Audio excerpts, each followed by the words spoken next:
നാരായണീയം അമൃതം ദശകം 11 സനകാദിയർക്ക് ദർശനം. வைகுண்டவாசலில் நின் புகழ் தரிசனம் மறுத்த துவாரபாலகரை வெகுண்டு அசுர பிறப்படைய சபித்தன சனகாதி முனிவர்கள்.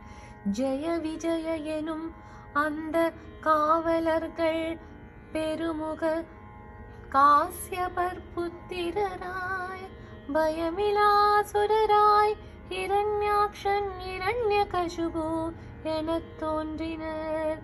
கொடுமை ஒருவனின் ஹிரண்யாக்ஷன் உலகை கடலில் அழுத்தினான்.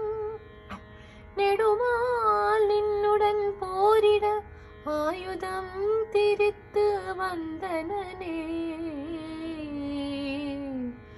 குருவாயூர் தன்னிலே குடிகொண்ட மன்னனே, குருவாயூரப்பனே, தீராத நோய் தீர்த்து வாராமல் காப்பார் என்ன